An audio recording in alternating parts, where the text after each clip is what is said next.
This afternoon, our very economy is the latest victim of Donald Trump's highly destructive presidency because the new jobs numbers are out and they're not pretty. First, the top line numbers for you. Only 22,000 jobs added in the month of August. The unemployment rate rose slightly to 4.3%. And then there's this reporting in the New York Times. Quote, the economy has been cooling since its red-hot pandemic peak in the face of high interest rates and has been recently buffeted by a barrage of tariffs and other disruptive economic policies from the Trump administration. With revisions, the labor market now appears to have lost 13,000 jobs in June, the first negative numbers since December of 2020. In total, numbers for the previous 2 months were revised down by 21,000 jobs.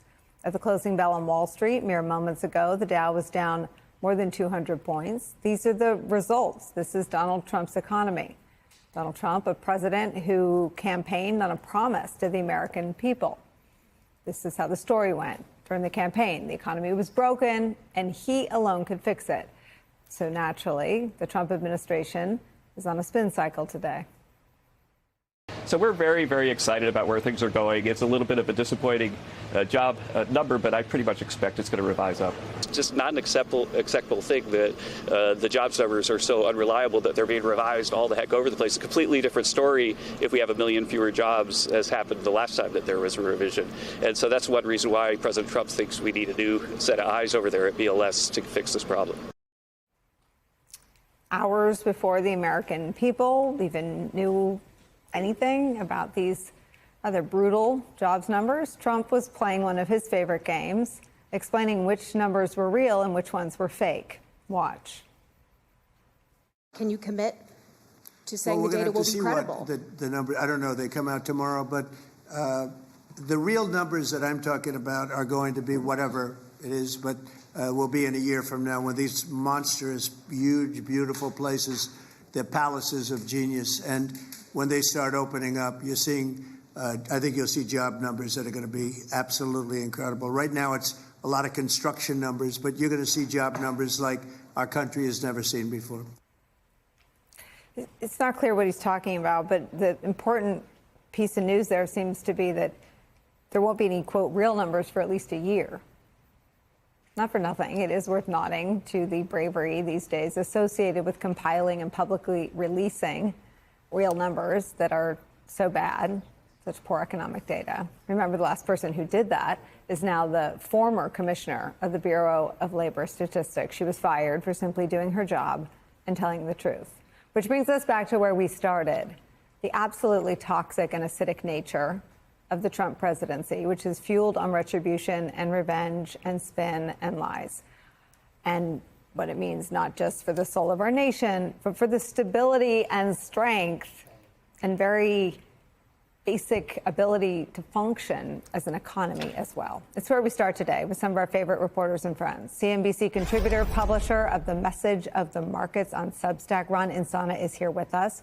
Also joining us, former director of the National Economic Council for Presidents Obama and for President Clinton. Gene Sperling joins us. With me at the table for the hour, former top official at the Department of Justice, MSNBC legal analyst Andrew Weissman's here.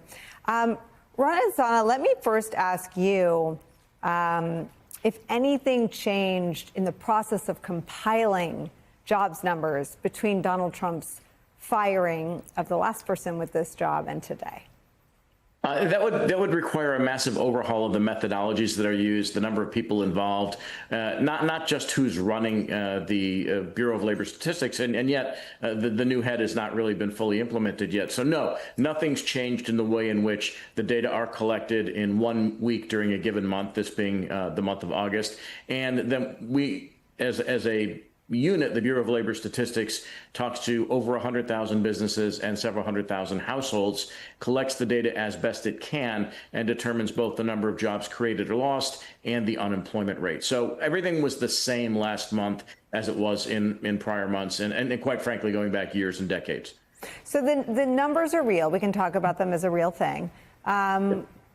Take me inside your reaction and the reaction among the business community. Well, initially, the stock market rallied on the hopes that this will cement an interest rate cut from the Federal Reserve. And then the stock market looked around and said, well, wait, if they're cutting interest rates, this also could mean that we're on the cusp of a recession, or certainly of a labor market recession. That's not a good thing. So stocks, as you pointed out at the top of the show, sold off. In my view, and I'm trying to view this almost, entirely through an economic prism. This is a policy-induced slowdown, certainly in the labor markets and maybe later in the broader economy. When you have the tariffs that have been put in place, when you have immigration and mass deportations, when you have the DOGE government cuts, reducing government employment, trade services, construction, and also a host of other industries that have been reliant on areas that are now under attack. This is a policy-induced slowdown, and it doesn't appear that we're going to see much of a reversal in that regard anytime soon. So I appreciate the economic prism, and that's why the three of you are here. But policies are made by policy makers, and the policymaker who made those three policies, DOGE, tariffs, and the others, is Donald Trump. And I think the contrast you're making is that during COVID, the last slowdown that most Americans lived through, at least working Americans, that was a global pandemic, a wild and unpredictable and novel virus. Have you ever seen a man-made slowdown of this kind? I've seen man-made financial crises that turned into recessions, like the great financial crisis in 2008, where lax regulation, the overuse of borrowed money in the financial system that almost destroyed our banking system back in 2008. And I've seen financial market panics that were at least induced by greed and deregulation create unfavorable economic environments. This is a little bit different. This is, in a sense, directly aimed at the economy, not so much at financial markets, where the adverse impact is falling on specific industries, specific groups of people, and it's a direct result, at least in my mind, of the policies that have been enacted to date. Gene Sperling, the irony is, I guess it's an irony and a tragedy.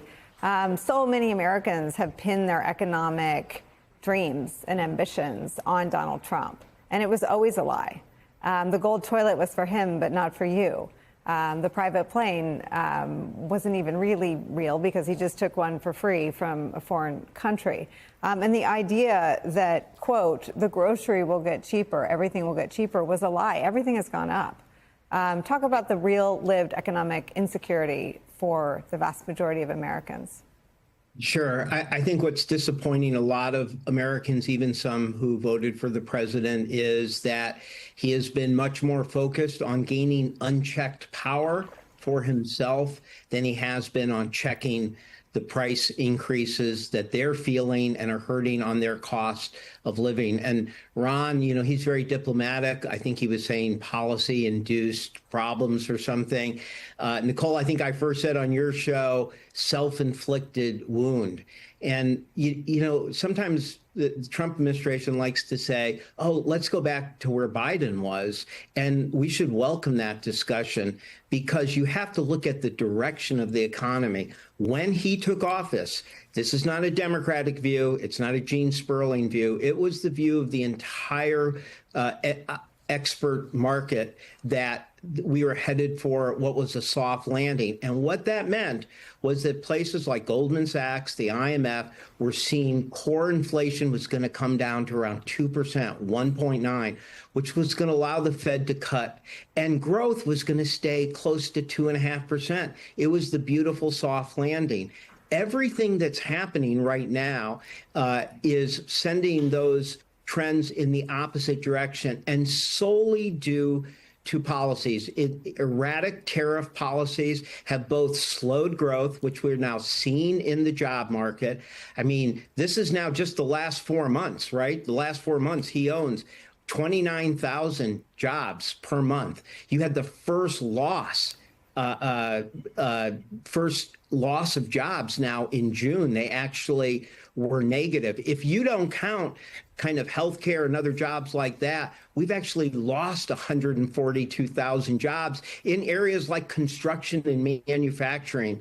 that he's talking about. So the impact for Americans was we were about to hit a steady, stable period. And instead, they're now seeing their growth in jobs being weakened, and that's just the clear factual case from the growth numbers, which are now under 2%, and the jobs numbers, which are really pathetically low at this point. And then at the same time, because of the tariffs, because of, I think, this overblown mass deportation immigration strategy, at the same time, inflation is going up. So for average people, what that means is the economy is slower.